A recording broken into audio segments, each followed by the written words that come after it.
Dear students, you are welcome back in this class. Now we will discuss phosphorus in fertilizers. What are the important fertilizers, how they are classified based upon their solubility, and how they are manufactured, and what is the phosphorus content in them.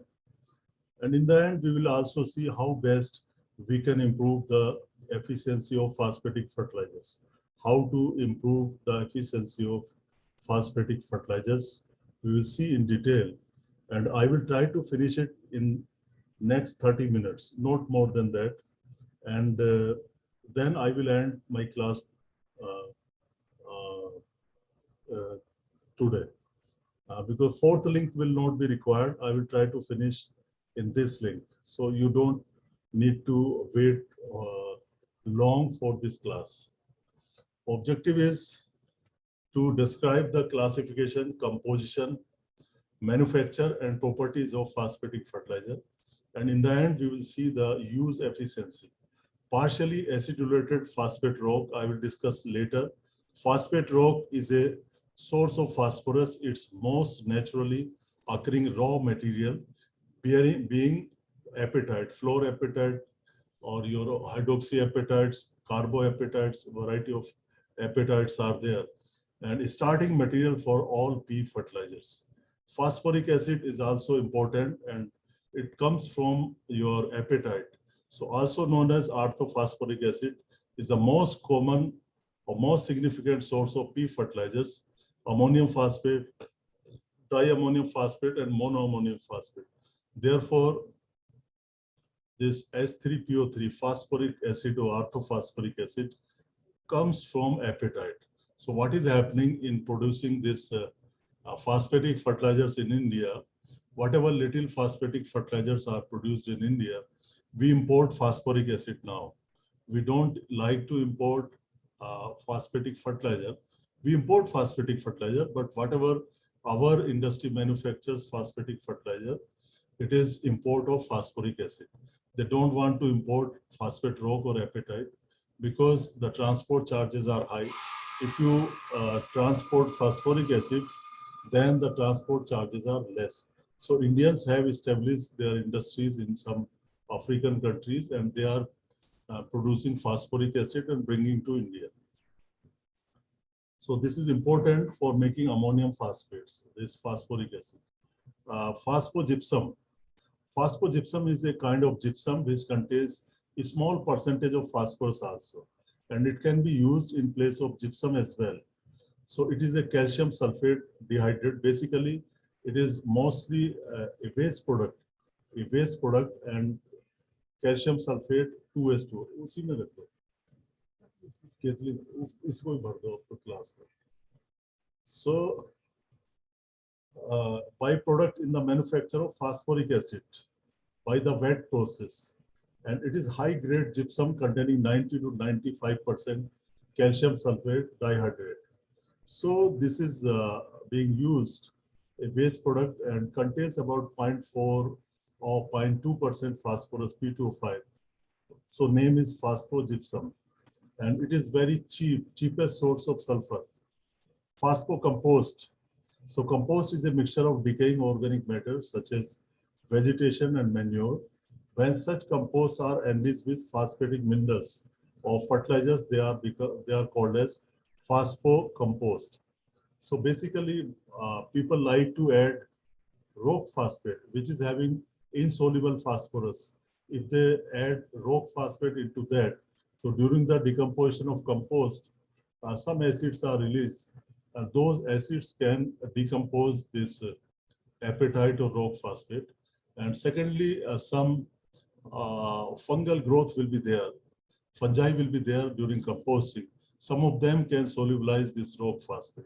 Therefore, people try to make a compost which is your phospho-compost, and nobody would like to use water-soluble phosphorus like SSP or DAP in making the compost, because in that case, it can happen other way around also.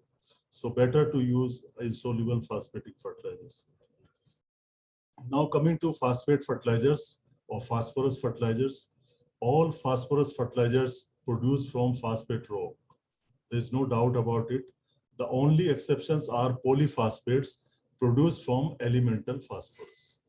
Phosphorus rocks are mainly found in Morocco, USSR, USA, South Africa, China, Australia. Morocco have reserves of the world, about 70% reserve of the world. So Morocco means phosphorus. P rocks basically consist of fluorapatite, hydroxy, chlor, and carbonate apatites. Fluorapatites being the dominant mineral. Most dominant are fluorapatite. The apatites as such cannot be taken by plants. That is the problem. They are required to be converted into H2PO4 or HPO4. So phosphate rock can be reacted with strong acid. Some acidulation can be happen. We can break the bond, that bond which I was referring, CaF2, CaCO, or etc. That bond can be broken by sulfuric acid, nitric acid, or acid HCl to make it soluble. Or heat and high pressure can be applied on the rock phosphate. Can you hear my voice? Can you hear my voice? Yes, sir. Okay, I did not use the Yes, sir. microphone actually. Yes, sir. All right. So this can be broken or can be converted into available forms by heating and high pressure. It can be employed, but temperatures are more than 1400 degrees centigrade to disintegrate the apatite. And on an average, phosphate rock contains 11 to 16% P or 25 to 37% P25. So you can say it has very good levels of phosphorus, but problem is that it is not in available form. Now, what are the types of phosphatic fertilizers? There can be three types of phosphatic fertilizers: water soluble, as the name suggests, that fraction of phosphate present in apatite or present in any fertilizer that can be extracted by water, or citrate, or that cannot be extracted by citrate. So water soluble, citrate soluble, and citrate insoluble phosphorus. So some terminology before we go into the meaning. Available phosphorus. The total of the water soluble and citrate soluble phosphorus represent an estimate of the fraction available to plants and termed as available P. So available P means in a fertilizer, water soluble P plus citrate soluble P. Or automatically you can say citrate soluble P if you don't have water soluble P. Or better to call water plus citrate soluble P is your available P. Total P is your water soluble, citrate soluble plus citrate insoluble. P represent the total P in fertilizer. So that is your total P, all P. And unavailable P is your citrate insoluble P. So this is simple terminology. Hope you understood it. Now coming to water soluble, citrate insoluble. Water soluble, there is some procedure by AOAC. What is AOAC? What is AOAC? Anybody knows AOAC? Hello, anybody is there? No, sir. No, sir. Oh, okay. Association of Official Analytical Chemists. Association of Official Analytical Chemists, and definitely it should be based in USA. AOAC 1960. So they have prescribed some international procedure, means which are acceptable throughout the world. So they have defined, and thus what is meant by water soluble P? A sample of fertilizer is extracted with distilled water for a prescribed period. Means you take some quantity of fertilizer, put some quantity of water as defined by AOAC, and keep it for certain period, and then filter it. After filter, some filtrate will be there in the beaker. You can collect the filtrate, and this filtrate can be tested for phosphorus. What is the content of phosphorus in the filtrate? That will be your water soluble P. Then when you filter it, at that time filtrate will come to the beaker where you are collecting it, and some residues will be left on the filter paper. When you filter it, some residue will be left in the filter paper. From this residue, You have extracted water soluble P. Now citrate soluble P can be extracted from the same residue. So examples of water soluble P is monocalcium phosphate, CaH2PO4 twice. This is single superphosphate or triple superphosphate are the examples where you get monocalcium phosphate. This H2PO4 is there in TSP as well as in SSP. Then monoammonium phosphate, NH4, H2PO4. And diammonium phosphate, this is NH4 twice, HPO4. So here you get divalent and here you get monovalent in these both. And this formula you should remember. This formula of DAP, MAP, monocalcium phosphate, DAP and potassium phosphate is your KH2PO4. This is also a source of phosphorus. So these are example of water soluble fertilizer. Most of the phosphorus in these fertilizer is soluble in water. Therefore, they are directly available to the plant, but their fixation will also be high in the soil.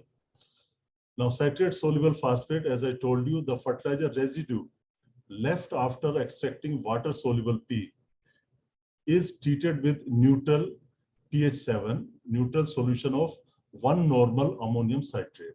So before people used to take citric acid, but now the AOAC has told in 1960, let us use ammonium acetate, which should be having pH 7 and 1 normal ammonium acetate citrate, and the residue which was there after water soluble P extraction.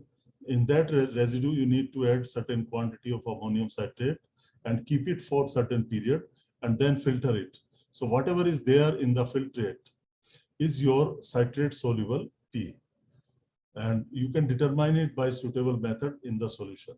Example of citrate soluble fertilizers are dicalcium phosphate, CaHPO4, 26% P, basic slag, 3.4% P, byproduct of steel industry, useful for acidic soils.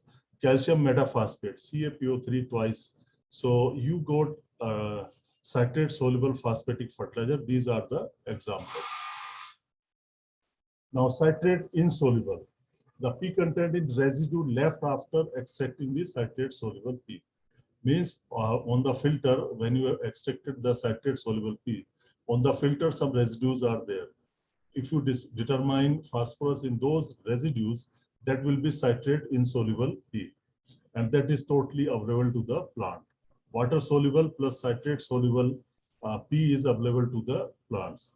So example of citrate insoluble P is rock phosphate, that may contain 20 to 30% of P, bone meal 25%, and your apatite, maybe fluorapatite. They are citrate insoluble P. Water and citrate soluble P available to plants. Now we have seen the classification of phosphatic fertilizer, and now we will see how they are manufactured. And I suggest you to see both the books, Brady book and Tisdale book, and read more about phosphatic fertilizers. So you get good knowledge of this subject. And there you will find chemical reactions also. I'm not putting them here, but you can find. Now, how to produce single superphosphate? The most common phosphatic fertilizers, say 15-20 years before. Now DAP has overtaken this single superphosphate. So phosphoric rock, phosphate rock or apatite is reacted with sulfuric acid. So there is some ratio of phosphate rock and sulfuric acid that is reacted, and this ordinary superphosphate or single superphosphate is produced, containing 16 to 22% P25, or you divide it by 2.29, you get 7 to 9.5% P as monocalcium phosphate. You have seen the formula, and about 90% is water soluble, and remaining may be citrate soluble. Also contains about 11 to 12% sulfur. So this is about single superphosphate. Now, triple superphosphate. This is not very common these days. And it is manufactured by reacting phosphate rock with phosphoric acid. So you can see the basic material is phosphate rock, but here instead of sulfuric acid, you take phosphoric acid because it is more concentrated. It contains roughly 3 times more phosphorus. So therefore, to enrich phosphate rock and make fertilizer, you use phosphoric acid here.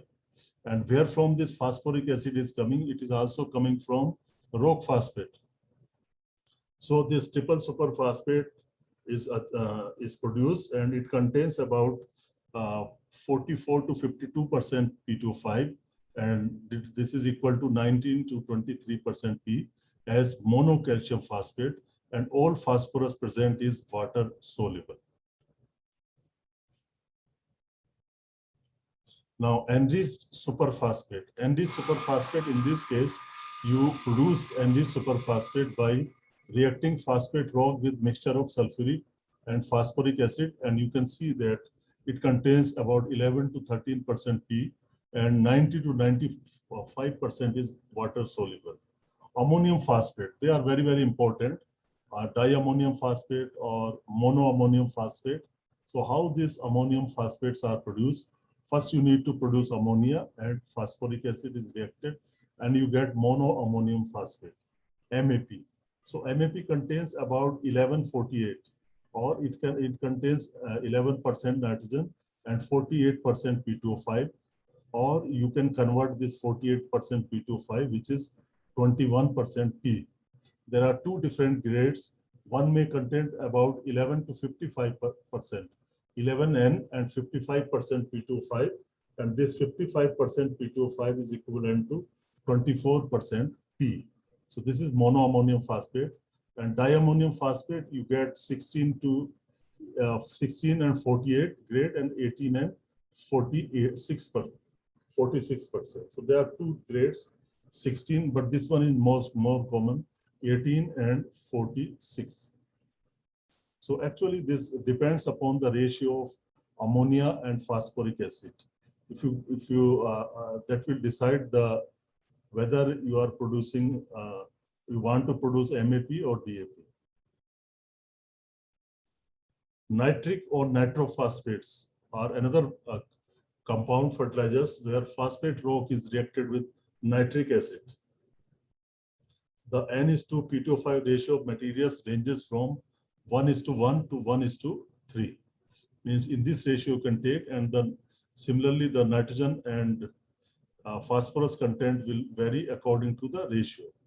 Lower degree of water solubility 0 to 80% in nitric acid or nitrophosphates. Ammonium polyphosphates. So they were developed by Tennessee Valley Authority, TVA, in USA by Ammon. Actually, this is a group which produce fertilizers. Tennessee Valley Authority, this is from USA, and they were the first to produce sulfur-coated urea also, Tennessee Valley Authority. And how they produce ammonium polyphosphates? Ammoniation of mixture of electric furnace superphosphoric acid and up to 30% of the P as wet process orthophosphoric acid. This process results in granular product with grade 1562, N:2 P2O5.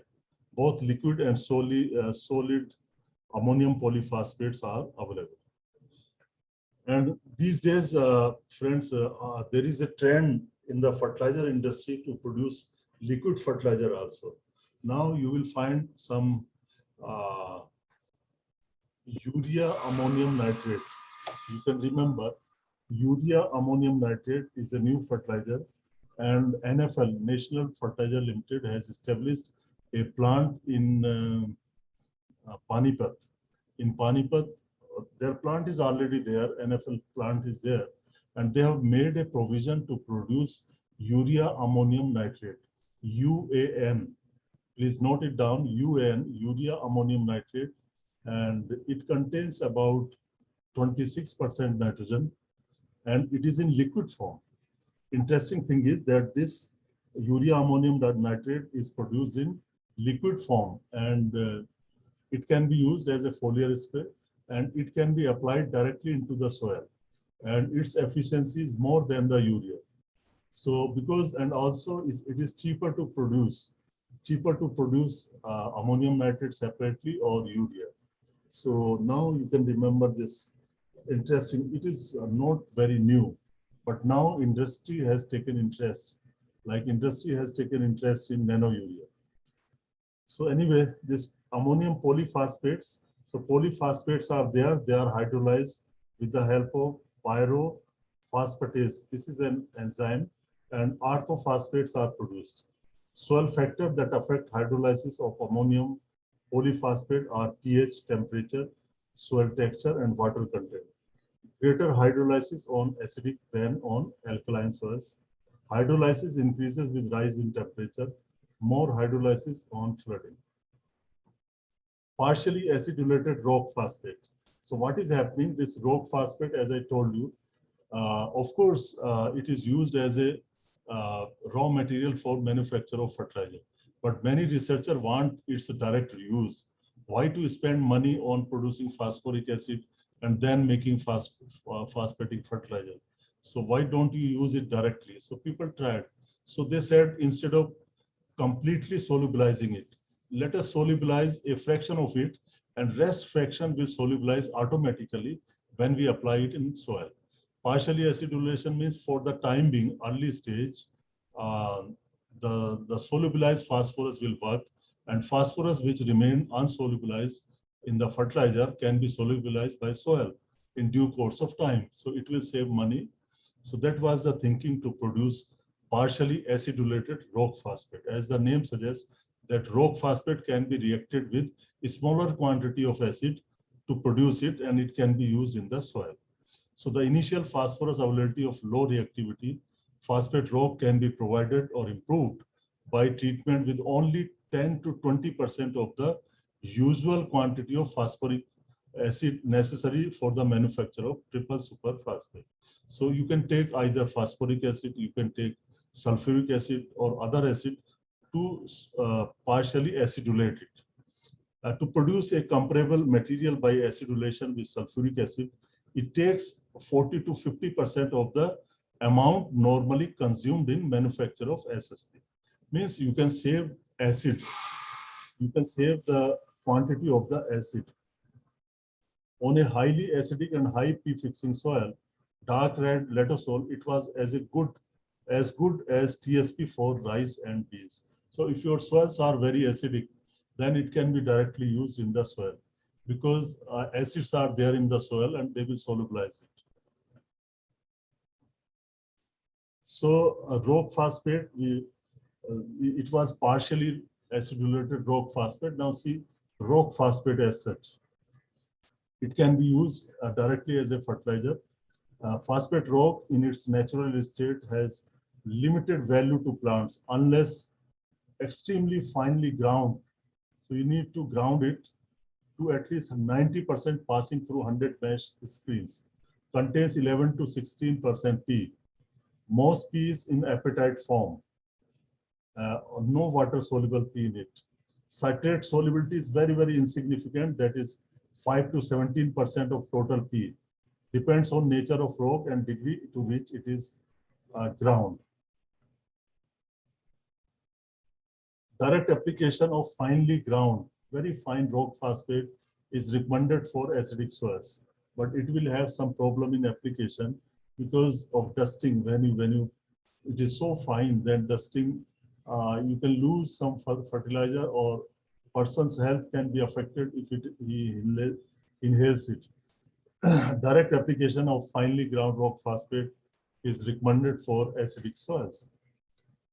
pH 6 or less. But it must be thoroughly mixed into the soil and often necessary to apply quantities containing 3 to 5 times the P equivalent normally provided in conventional water soluble fertilizer. So if you want to supply whole quantity of phosphorus through rock phosphate, then 5 times the recommended quantity rock phosphate should be applied.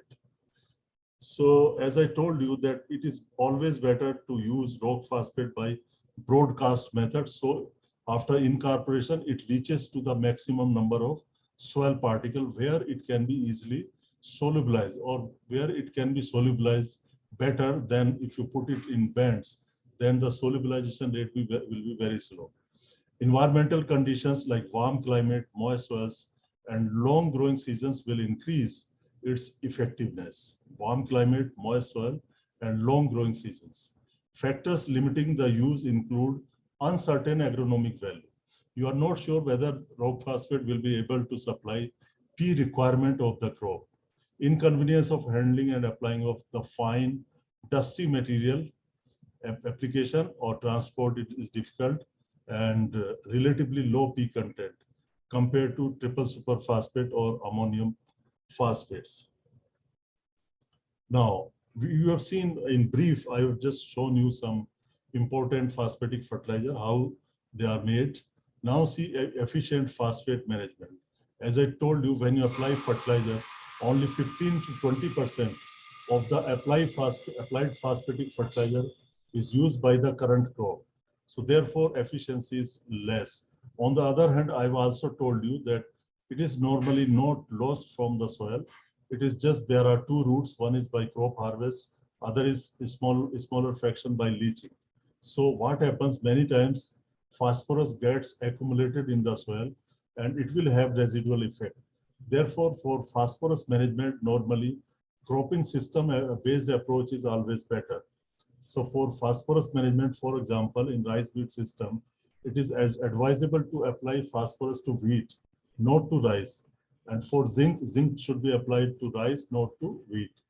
Because zinc shortage is experienced in rice, so apply to it, and phosphorus shortage is experienced in wheat. However, due to conditions, watery condition, water low conditions, in rice, phosphorus availability is by default more. So phosphorus which was lying in the soil can be made available to the plants. So therefore, you need different strategies for different conditions to improve efficiency of the phosphatic fertilizer. There are three strategies. One is strategies for efficient utilization of native P, means residual P. Whatever P is there in the soil, that must be efficiently utilized. So what are the strategies we are going to see? Number two, strategies for efficient utilization of fertilizer P. So when you use any fertilizer, water-soluble fertilizer, what should be the strategies to improve its efficiency? And third point is direct use of rock phosphate. So when a question comes to you in exam, any exam, that discuss efficient phosphorus management or strategies for increasing the use efficiency of phosphorus in soil. So you can list these 3 points. First, increasing the efficiency of the native P, second, fertilizer P, and third is rock phosphate. So in brief, you can see native P means which is residual P in soil. For this, you can have 3 approaches. One is use of P efficient crops and their cultivars. You are not applying fertilizer from outside.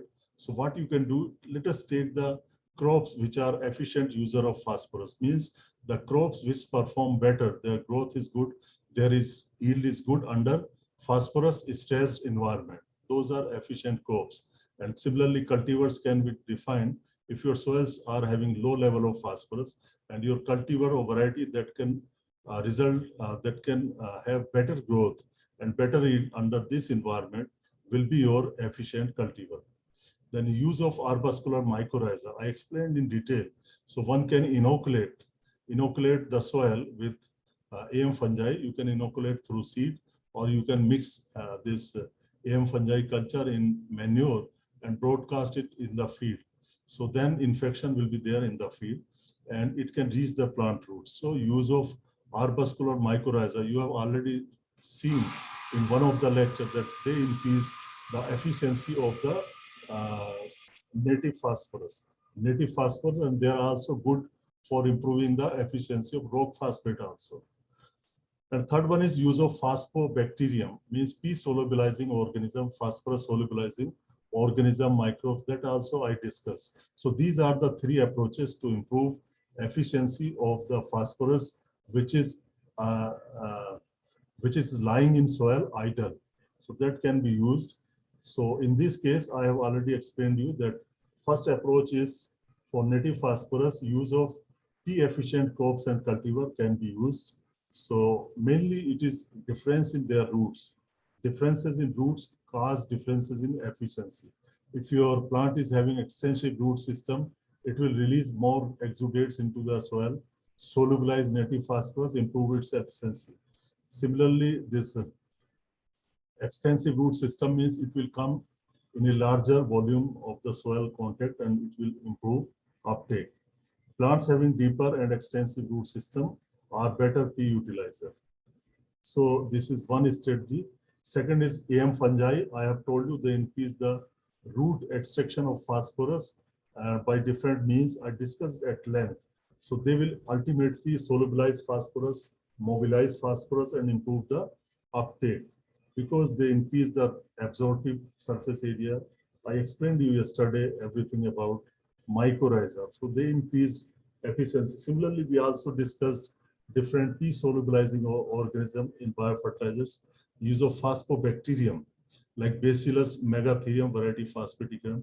So here indication is that we can use organism to solubilize. PSB can be used to solubilize organism and improve the efficiency of native phosphorus. Strategies for efficient utilization of fertilizer phosphorus. So fertilizer phosphorus, the rate of application, time of application, method of application, all these issues are important. So deep placement and bend placement is good for water-soluble phosphorus, I have told you. For insoluble fertilizer or even for insoluble kind of fertilizer, you can use broadcast method. And rate of application, you have also seen in case of water-soluble, rate is less, but in case of rock phosphate, rate is 5 times more than the water-soluble fertilizer. Some fertilizers can be used for foliar fertilization, like DAP, diammonium phosphate is the most frequently used fertilizer for foliar spray. 2% DAP spray in pulses and some other crops is very, very beneficial. Then a rule of thumb is for row sown crop, you go for placement, and for water insoluble, you go for broadcast application.